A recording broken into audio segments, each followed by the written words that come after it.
It's not changing anything about the curriculum, because that was what I was really interested in finding out, and I read a few things about that, and it's apparently not changing. Because for me, if there's anything they need to work on, I would definitely say the curriculum should be a big part of what the US should consider like working on when it comes to their education system.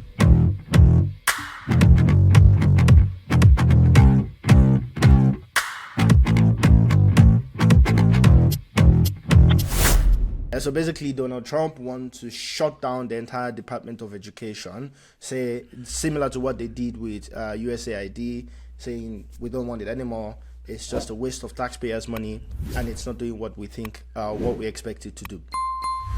The idea from Trump's perspective is, let's give the power back to the states and the parents to decide what their children will learn, to decide the quality of education that they will be able to provide within the state, as opposed to having this huge amount of money spent by the federal government to support the state and the localities in being able to run the education system. There have been a lot of pushbacks, so he signed an executive order for this dismantling, but of course it's not final yet because it still needs the House to vote on this particular one before it can be implemented. So it's not as easy as the USAID one. What are your thoughts about this?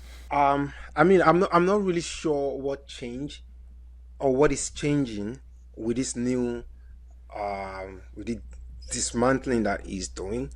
Because I feel like the current structure you mentioned that is going from the government or from the federal government to support like the states. I find it problematic the word that they also use, like the dismantling. Is it just because when you see like the headlines everywhere, it sounds like there won't be like Department of Education anymore? Is that what this is, or like it's just restructuring? Because dismantling is like just grounding it, right? Exactly. So what it means is that there won't be a Department of Education anymore. But I think where this might get confusing, for me as well, as a non-American, when I heard dismantling Department of Education, I was thinking, so which government body will govern the affairs of education in the country? But the thing is that in the US, it's structured differently. There's a federal body, and there are state bodies. But I think it's actually the same as well in Nigeria, right? So you will have federal government, so the Federal Ministry of Education, but you also have the state commissions, right, and state ministries of education. Basically what Trump is saying is we don't need a federal ministry anymore. The state will undo what happens with education within where it is, because and the reason is the state already has a lot of authority on a few things.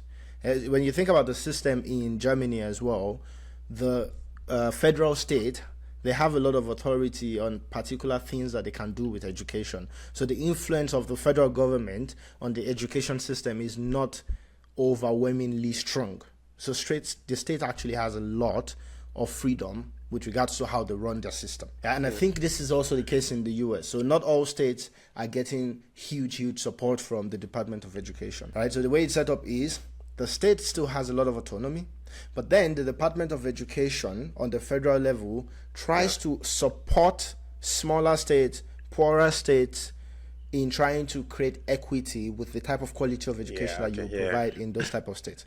And they also dictate certain things on a more national level when it comes to curriculum and things that each state must implement within their curriculum. Yeah, from what I read, it's not changing anything about the curriculum, because that was what I was really interested in finding out, and I read a few things about that, and it's apparently not changing. Because for me, if there's anything they need to work on, I would definitely say the curriculum should be a big part of what the US should consider like working on when it comes to their education system. Yes. So I agree with you, and I read a bit about that, but I think the approach of the Trump's administration is a bit different, right? So they're not looking at it and saying, we as the federal government want to dictate, but they are looking at it and saying, we know that if there's no federal authority enforcing a particular thing within the curriculum, there are states that will make changes, and they want those states to make those changes. And I think some people, they have talked about certain things around gender diversity and LGBTQ+,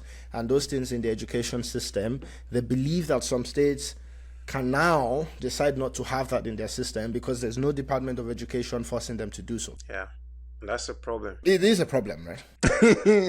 So the thing is, it could be a problem, but the argument that they're also making is then we'll just let each state make their own decision on what they want to On how have to within fix their it. curriculum. And the parents, exactly, the parents to have a little bit more authority. This is Donald Trump's claim. Whether this is how it will work in reality, it's up for question. Whether he will even be able to dismantle the Department of Education, it's still up for question, because Yeah. there's been already a lot of senators or something like that have said, nah, this is never going to happen. And I think one of the biggest arguments as well is what happens to those poorer states Exactly. that rely on funding. I think Mississippi or something is one of them that get about 50% of their funding from the Department of Education. Yeah. What about the scholarships that the Department of Education run? Because it's a massive, massive department, about something $billion per year in budget. That approach that Trump is going for is in accordance to their cost-cutting ideology, right? And I have my opinion on whether this makes sense from my own personal perspective, but I'm very curious to see what you think as well. I mean, I feel like yeah, you said you said it all in a way. I feel like for sure it will be impacting some low, like a lot of the low income or like the rural, maybe also even yeah. I think disabled students are also like some of these people that like enjoy this sort of arrangement. So yeah, so what do they do in situations like that? You can't automatically just make a poor state, for example, rich. If they don't have it, they don't have it. And if the federal government is not fixing that from above,